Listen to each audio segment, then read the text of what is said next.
Sadie, hopeless romantic redhead. And I'm Danielle, the whodunit detective. And welcome to Main Character Syndrome. If you feel like you are the main character in your life, you are in the right place.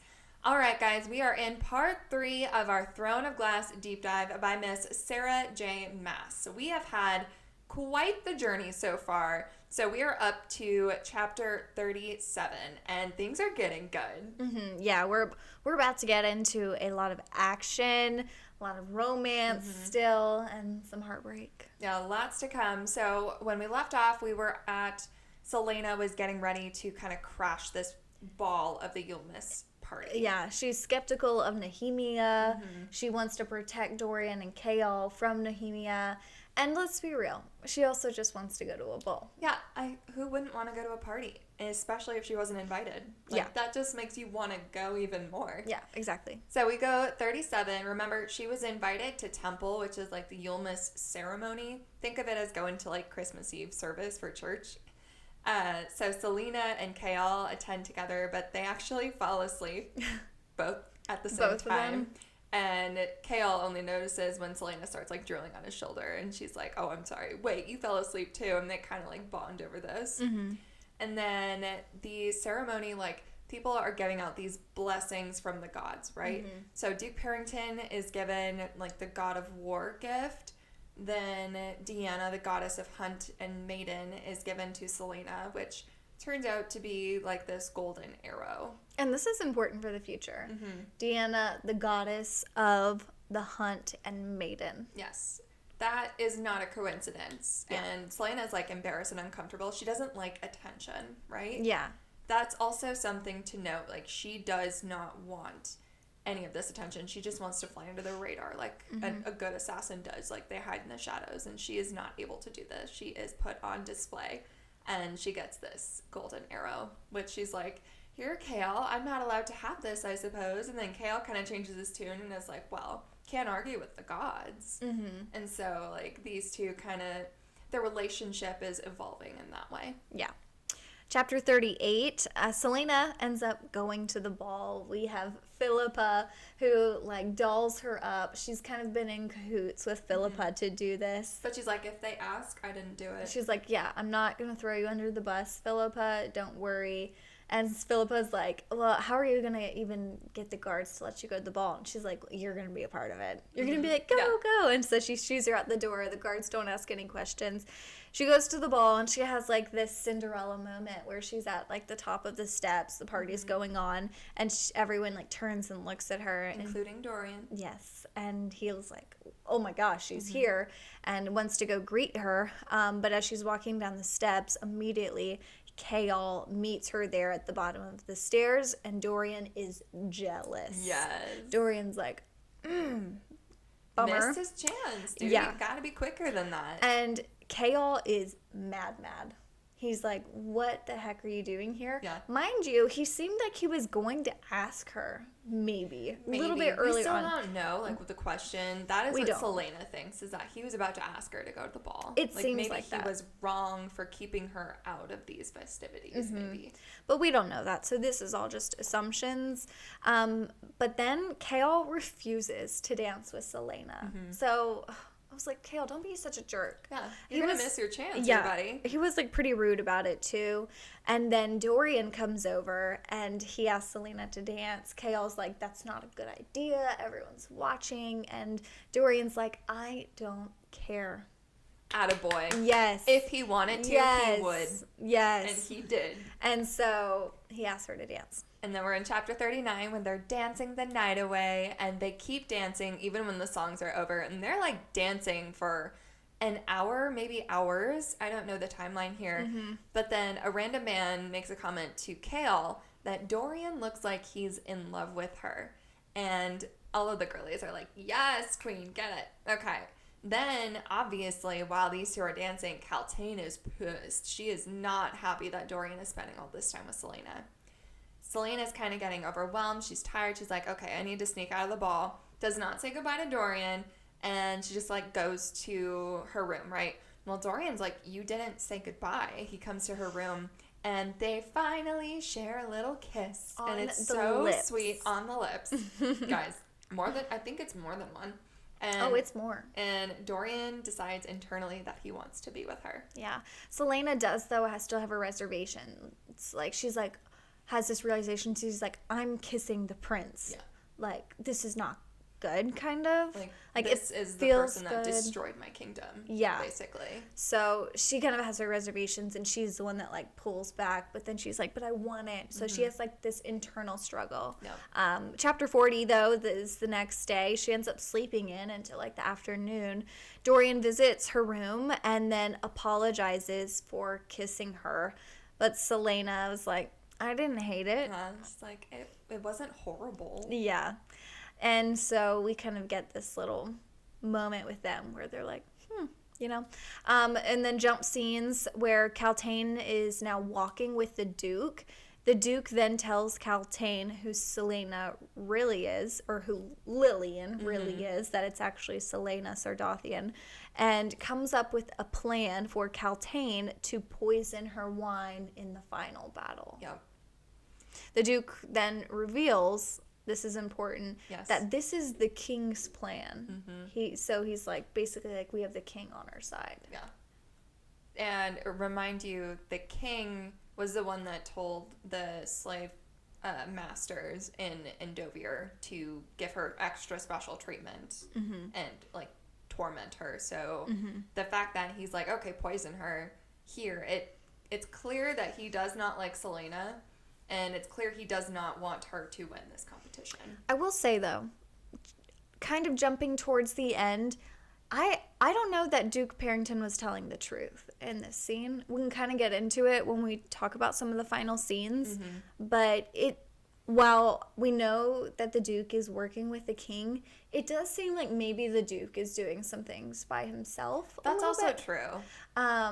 And we'll talk about that in the coming chapters. It is also true that the king does not like Celena and doesn't want her to win, though, at the end. And we will get to that as well. Yes. Chapter 41, Celena is reading, and then lo and behold, she sees the word marks around the dead bodies mean that they are a sacrifice to something called the Ritterak. And the person who summons the Ritterak will obtain the strength from that victim. So think of Cain getting stronger and bigger and bigger and bigger. But Celena keeps being so stupid. But she doesn't put two and two together, because I did in this moment. I was like, oh, Cain. Duh. And she's like, oh, Nehemia. I was like, girl, no. I was like, palm to the forehead. Like, yes, Nehemia is being sus, but Celena is just like, oh, it's Nehemia. And she's like, oh my God. Well, she goes down to the tunnels. And obviously she finds Cain. Yeah. Cain then summons the Ritterak in the tunnels, so he somehow knows another entrance into the tunnels, which obviously means there's multiple entrances. He summons the Ritterak there in front of her, says it wasn't supposed to be her tonight, and he ends up running out of the room, the tomb, or they're not in the tomb yet. He ends up running around out of the tunnel faster than what should be humanly possible. She realizes that something brought her there, though, to Elena for the first time in her tomb so that she could see the tomb and find the sword. Which she uses to help her in this situation. So she ends up running out of this tunnel into the tomb, grabbing the sword, killing the Ritterak, but it ends up still being able to bite her hand while she's killing it. Yeah, she's like stabs it in the mouth, and her whole hand goes like in its mouth. Yep, and so she's like instantly starting to die from just one bite from this Ritterak. The wound won't stop bleeding.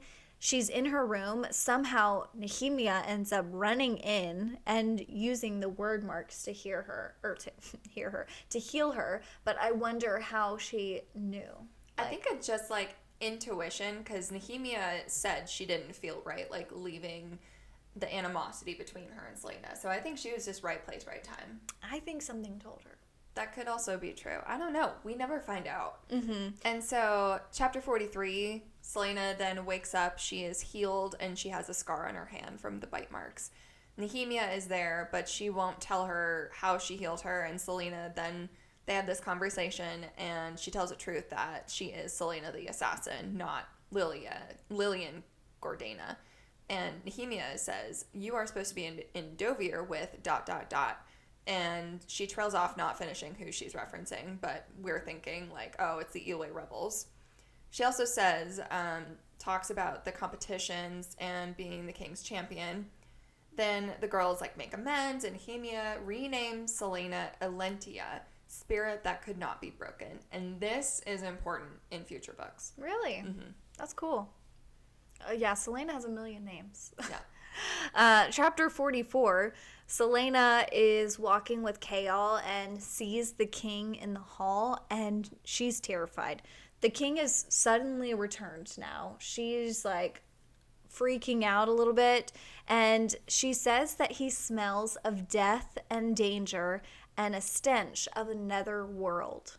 So fun. That's also very important. Yeah. Kaal reads the king's report of his journey, and it's like missing a lot of information. And he went to the White Fang Mountains and showed up alone because everyone, all of his other soldiers that he was with, all ended up dying. Yeah, but he's never said how. He's the only. No, they did. Oh, he did say how. He said that the rebels poisoned their food. Yeah, he was like, "Oh, the rebels have poisoned our food, and I'm the sole survivor." Did you not eat the same food? Yeah, so everyone else is dead but him. It's sus. That's weird. Chapter 45, during training, Celena then warns Nox to leave because she's like, you do not want to know like you are up against. And he has nothing to lose. So, of course, he's like, okay, win this thing, kick Kane's butt, rip his head off, and then Nox leaves. Nox says he kind of figures out Selena's like identity, and he's like, you're not really a jewel thief. And Kane knows, so he taunts you. He puts two and two together who she really is, and then calls her the queen of the underworld. Caltaine then has dinner with Parrington. She is having bad headaches, and she continues to smoke. And she, like, when Parrington holds her hand, she mentions that his ring, like, feels like ice when she touches it, right? She says she hears wings beating and sees things swarming around Kane as well. Later in the scene, Dorian then comes to Selena's room, and they play chess. She says that she saw the king, and she's scared to be alone because she's like, oh my god, what if the Ritterat comes and gets me? Mm-hmm. And so she, like, makes a move on Dorian, and then they kiss and kiss and kiss, and it's just basically a night of, like, making out. And then Dorian leaves. They don't have a night together, but Celena then has a nightmare. Someone is shouting, and a demon is chasing her to a bridge, which... in this case, it's like, okay, is this a memory from when she was young? Yeah, she's like had these like weird dreams or like dreams that are real, like talking to Elena and things. And so this is like a random one. And she's had dreams of Andovir. Right. So you have to assume that this is a dream that's either happened already or going to happen or something. So this is important. Mm-hmm. And then with Nox gone, the last test is canceled. And so the duel will be the next day. Yeah, the final duel. Chapter 46, pretty short. Dorian is like distraught. He's hunting in the forest and thinking about wanting to be a good man for Celena. And Celena tells her guards, you know, she's like, I don't want any visitors tonight. She doesn't want any distraction. You know, she's also maybe scared still.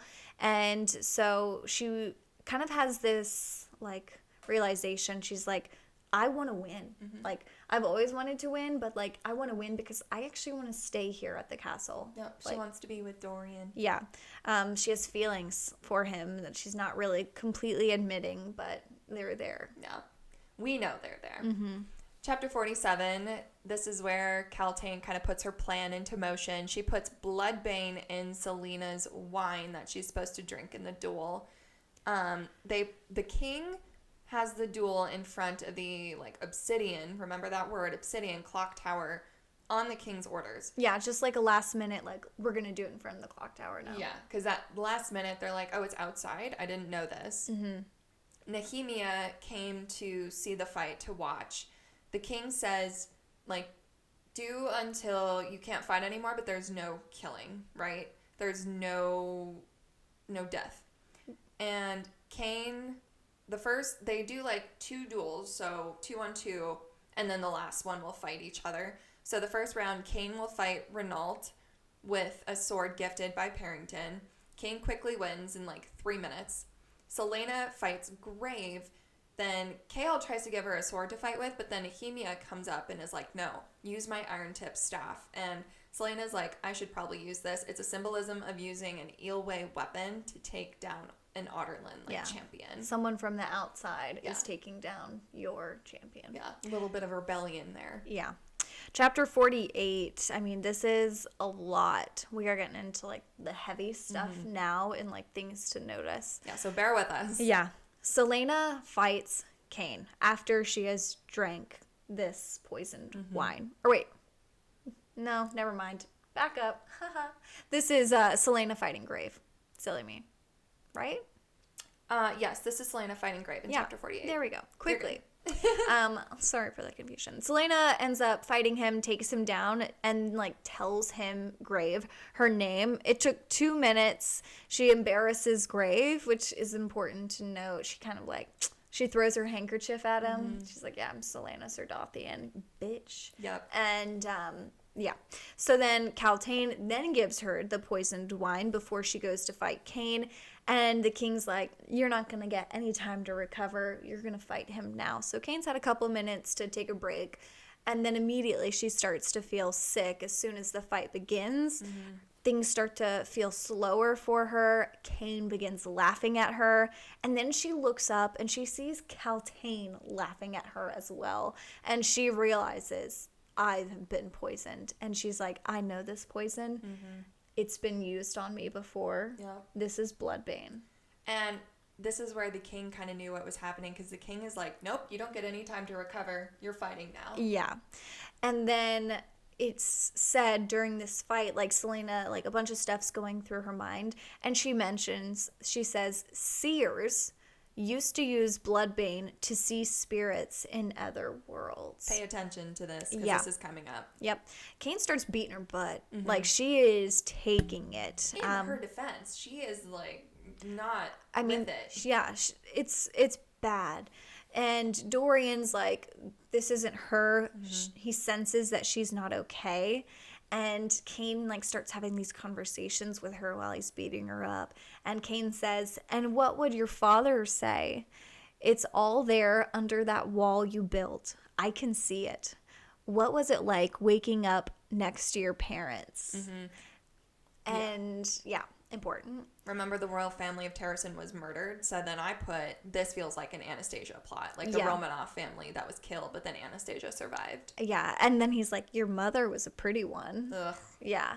And then Selena's like, I mean, this is hard. Like, this is heavy. We do know that she woke up next to her parents murdered and, like, in their blood.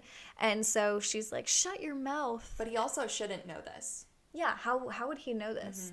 And so he's like taunting her, and it's almost like he's playing with his food. Oh my gosh, this chapter keeps going on.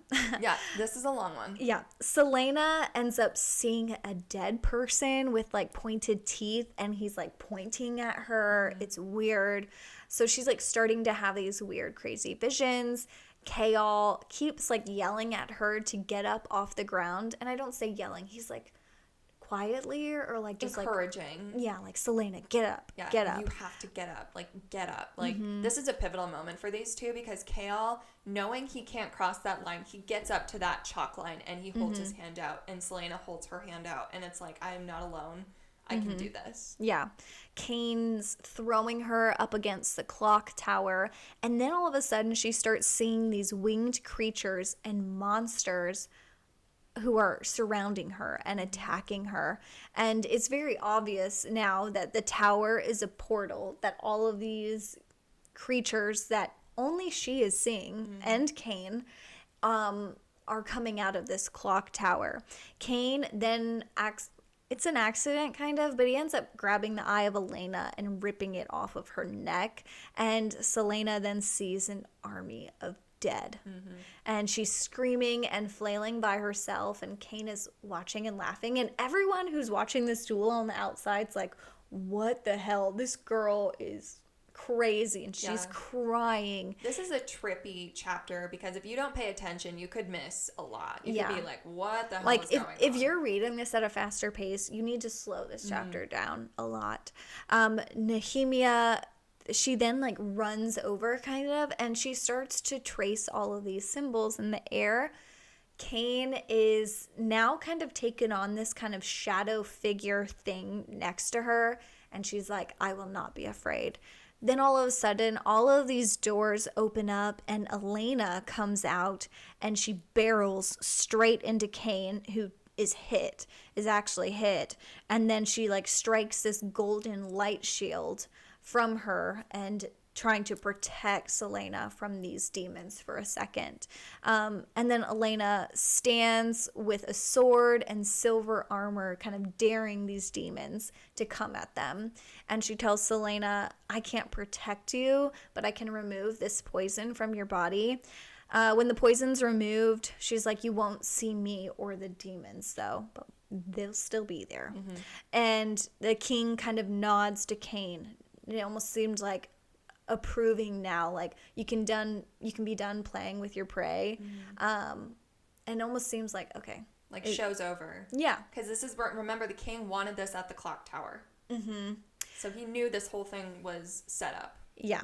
So then Cain, who can see Elena, he starts talking to Elena, and he's like, petty tricks, queen. Mm-hmm. And then Cain says that you were brought here, that they are players in an unfinished game. And Elena then banishes the dead back into the tower with a golden shield. The poison's gone. And then we jump into chapter 50. Yeah, chapter 50. A mark appears on Celena's face, like on her right forehead, between her eyebrows, which, remember when Nehemia was like staring at that? So the king stands, Cain panics, like everybody can see this mark. Everyone sees this. Whoever's in that world, right? So Celena then puts Cain in a death blow, and then she actually wins. So Nehemia, who, remember, she was like doing all these little things, she faints, seemingly from using some kind of power. The king then says that Celena is the victor, but he nods at Cain, and Cain is about to stab her in the back to kill her. But then Kael sees this, Dorian sees it, and he's like, oh shit, and he cannot stop it. But then Kael saves the day, and he saves Celena and kills Cain. But then he's like, oh god, what did I just do? And he is so distraught. Despite being the king's guard, he has never killed anyone. That's what I was wondering. I was like, how do you become, champion or head guard? Captain of the guard. Captain of the guard. How do you become captain without killing anybody? Yeah. But I guess, remember, he said guards are guards, not soldiers. So yeah. I kind of get it. But he is, like, beside himself with this kill. Celena then starts telling Dorian, she saved me, referencing Elena. He's like, okay, she's kind of crazy. But he, like, is so sweet, kisses her head in front of everyone, and, like, in his head, he tells himself that he loves her, which is a sweet moment. Kaltain then is, like, freaking out on the dude in front of the king, and then she's like, I have this, like, you made me do this, exposing the poison. Why didn't it work? That, like, why didn't it work? And the duke is like, what do you have? And she's like, you know exactly what this is. It's poison that you I gave used it on to her. me. You gave it to me. And the duke is like, poison? And then he, like, outs her in front of everybody. Making a scene. Makes this scene in front of the king and, like, basically makes her be taken away. Kaltain is so confused because she thought it was the king's command. And then she's sent to the dungeon. This is where I was kind of like, maybe the king didn't know about the poison. It's like, explained in the end. Like, the last few chapters, you can miss it if you, like, go over it a little bit. But we'll get to that. Yeah, so, and I think it might be in this one, maybe. Chapter 51, Dorian is on his way for an audience with his father. He regrets not helping Celena and just watched her be kind of torn apart by Cain. He sees the king and asks what will happen to Kael, asks him to pardon Kael, because technically, like, Cain was, like, no, he wasn't a murderer, he wasn't, a thief. He was someone in the army, and he was, like, someone respectable. Yeah. And so the king's kind of like, you think an assassin's life's worth more than, this guy's life, and But then Cain was also going to stab Celena in the back after she won. So. Yeah, so he's like, well, there's no honor in that, and then the king's like, well, if I had stabbed her in the back, what would you have done then? Like, would you have killed me? And he was like, meh. Do you want to know that answer? Yeah. So then the king threatens to send Elena back to Endovir. Dorian kind of stands his ground against the king, starts defending Celena, and the king spins the narrative and kind of is like, she's using you. Dorian, in doing so, in talking and supporting her, is kind of exposing his weakness for Celena and his love for her to his father. Mistake. Both Chaol and Celena are spared. Dorian then talks about the Duke wanting to use Nehemia as a hostage and said he disagrees with the Duke. And Dorian seems like he wins the argument. I think the king is kind of like saying that to just appease him for now. But yeah, this is where Dorian gets balls and stands up to his dad and is like, no, this is not happening. You will not do this. Yeah. Celena wakes up. She's in bad shape. Nehemia shows up and admits that she saved Celena at the duel and admits she actually could see everything as well, all of those demons, because it's her gift. And the bloodbane is what made it possible for Celena to see it all too. Nehemia says the word marks, which what she was kind of drawing in the air, are an ancient knowledge of her people, that she can not only read them, but she can use them. And she has actually been sending the Ritterak back every time that Cain had brought it into the world. She's like, he knew how to bring it here, but he never knew how to banish it back. Yeah, and so she's like, it's been exhausting. She's like, it's been a game of cat and mouse. And so then the glowing mark that showed up on Celena during the duel is mentioned. Nehemia says she doesn't know what it is, but she's like, but I've seen it there before. Yeah, so this has not just shown up at the duel. Like, this has been on Celena, and it just kind of glowed during that moment. Then we get to 52, where Dorian visits Celena. He apologizes for not saving her, saying that, I was like, I'm so sorry, I could not be there for you. And she says that he did the right thing, not interfering, because then she would have been disqualified. He then, lays down with her, and they snuggle. He kisses her after saying, he knew she would win the moment he met her, and he was grateful that the situation that they're in brought her into his life. So it's a very sweet moment. Then later on, there's the scene where the king is, wondering what to do with Dorian, right? He's like, ugh, what do I do with my son? And Parrington is kneeling in front of him, meanwhile. And then here the king is like, wow, Dorian really showed leadership potential when he stood up against me. He's also wondering about Celena's word mark on her head and knows that someone interfered and saved her. He could feel the eyes of the dead on him. He then asks Parrington if he used, quote, the power to manipulate Kaltain. Parrington then says no, he's held back recently. When he touches his ring, he mentions how it affected Kaltain, draining her and giving her headaches. So he's used this power on her before. He said that that he drew back at the king's order. Yes, he drew back a little bit, but he has used this power on her before, which is why she has been having these headaches. And then the king commends Parrington on experimenting on Kaltain. And basically Parrington's like, she suspects nothing of this influence. Parrington then says, it worked well on Cain's physical transformative effects, and Kaltain proved the ability to influence thoughts and emotions. The king looks at his own black ring. This is very important. This black ring somehow gave an influence on these people. And, it's obsidian. It's bad. It's dark.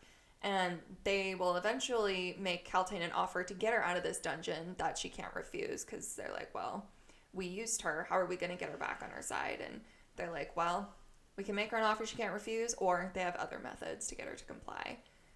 Then the king tells Parrington to back off on his plans to use Nehemia, saying it's drawing too much attention. Yeah. And I will say, in a quote in chapter 51, the king says to Dorian, he says, you're a good liar, almost as good as Parrington. Oh, yeah. Mm-hmm. So that's why I'm almost like, I wonder, I think that the Duke is also maybe kind of doing his own plan as well. Oh, this is just a fan theory now. The Duke has his own kind of plans, but the king knows that he maybe is lying to him a bit. Yeah. Oh, for sure. Like, the king is all-knowing, but Parrington's like, oh, I can pull a fast one. Yeah. So chapter 53 is 1 week later. Celena still hasn't received her contract yet. She continues to kind of dream of the word marks and long-forgotten faces, the army of the undead, and Chaol comes and visits her. The energy is kind of different between them. Celena keeps thanking him for saving her, but he's like brushing it off. He's totally ashamed. She finally grabs him and hugs him, and they hold each other very romantically. I cringed at this next part. Yeah, Dorian enters during this. Yikes. And the two come apart fast. Celena has a hard time looking at Dorian, and she keeps looking at the door Chaol left out of. This love triangle's beginning to form. Dorian's like, did I interrupt something? Yeah, and so then Dorian tells her that she's now signing her contract tomorrow. She's the king's champion. He tries to kiss her, and she rejects him. Mm-hmm. She says that they can't be together now, and that she's leaving in 4 years, but that she wants to be his friend. Oh, I was like, no. Dorian's like kind of understanding, takes it well, but internally we just like know he is crushed. Like he loved her. He fell so hard for her. And then Celena can't stop thinking about her freedom.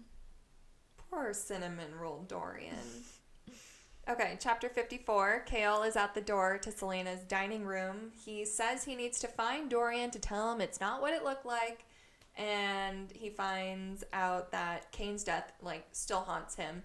It's found out that he still doesn't have his sword. He discarded it in the corner of his room immediately after the duel and, like, threw his sword away that he used to kill Kane. So he is still very distraught about this kill. He finds Celena without Dorian, and he's like, where's Dorian? And she's like, I ended things. And then he's like, happy as a clam. Like, he realizes he might have a chance with her now. Then they have dinner together. It's just, like, so abrupt. I don't know. Celena then dreams that she's back in the tomb talking with Elena. Elena then says she saved Celena because there are people who need her, because Elena was in a long, deep sleep, and many voices woke her, whispering to her, screaming, all wanting the same thing. Celena then thanks Elena for saving her life. Elena then says, listen to this, blood ties can't be broken. Mm-hmm. This is important. Remember, Elena is the first princess of Terrasen, Brandon's daughter. If she has blood ties with Celena, that could mean Celena could have some ties to royalty as well. Mm-hmm. Chapter 55, Celena signs the contract to be the king's champion for 4 years, which was agreed upon with Dorian.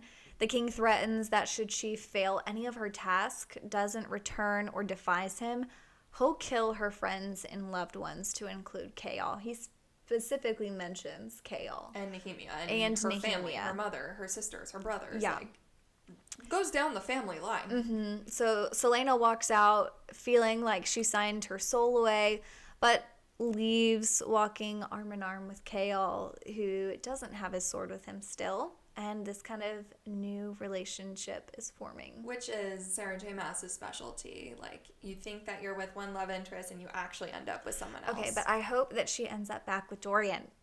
But don't tell me. I'm not saying a word. But I'm like... I won't say a word. All right, so for theories, obviously I've read this entire series, so I'm going to leave this up to Danielle because I want to know what she thinks. So, I mean, I love this series. I love that it's, like, not spicy, like, at least not yet. Like, it's so much, like, action and keeps your mind, like, going. And every time you read it, you might notice different quotes or whatnot. Like, I didn't notice the blood ties thing. Mm-hmm. But my theories, obviously the king's bad, but he definitely knows about the word marks. We learn this kind of towards the end of the book. He knows about the word marks. And, you know, Nehemia mentions, and she mentions, Celena mentions, she's like, oh, gosh, I really hope the king doesn't know about this. Like, he would use this. Yeah, what would he do if he knew about this knowledge of this power? And Nehemia's kind of like, that would be terrible. Mm-hmm. So he knows about it. Terrible things are going to happen on his hand. And those rings obviously have some type of special dark power. We're going to obviously learn more about them in the coming books. But now there's one ring open. So remember, Kane had one. Yep. He's dead. I know who will fill the ring now because I've read the second book, but someone's obviously going to fill in Kane's role. Celena, definitely more than who she claims to be. We know that she has an original name that we don't know yet, that she mentions in chapter 5 of the book.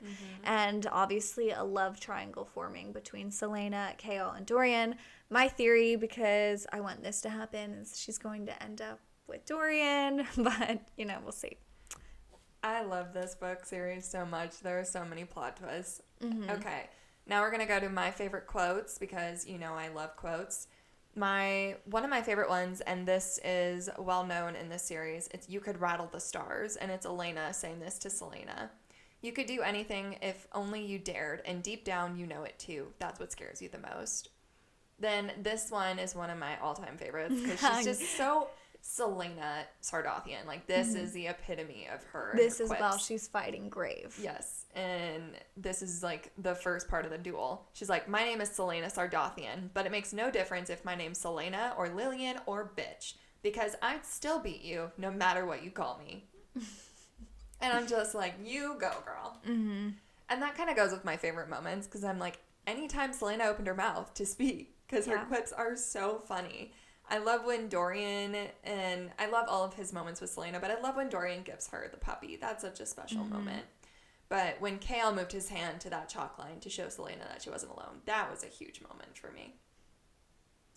That moment, didn't hit me as hard, because I was like, I don't know, is he doing it because he's annoyed, because he's helping her? So it was difficult to find, at least in the audiobook, like that, like he's doing it because he loves her kind of thing. I don't know, but it was definitely, that was a huge moment. It reminds me of the Xaden taking that step, which you also really like that. Yeah, because there are rules, and Kale kind of tries to bend those rules, getting up close to the line that he possibly can.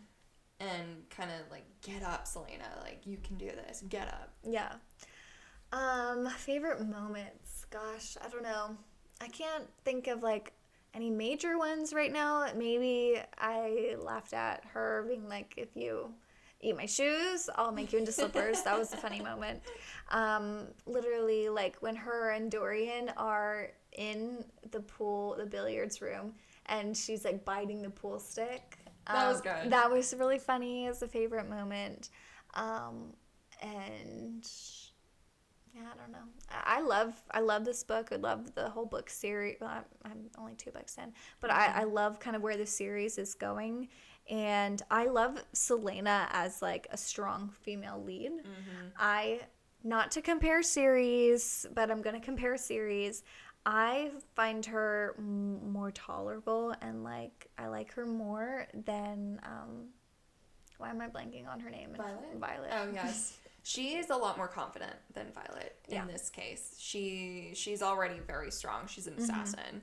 But Celena, to me, I love her sarcasm. I just love her personality and her character so much. And she only has character growth through the entire series. So buckle up, Buttercup. You are in for a ride. I'm excited. So that was Throne of Glass. And the next one is going to be Crown of Midnight. So please let us know your thoughts, feelings, emotions on social media and Main Character Syndrome Pod. For now, to the readers who listen, we'll see you later. Bye, everyone.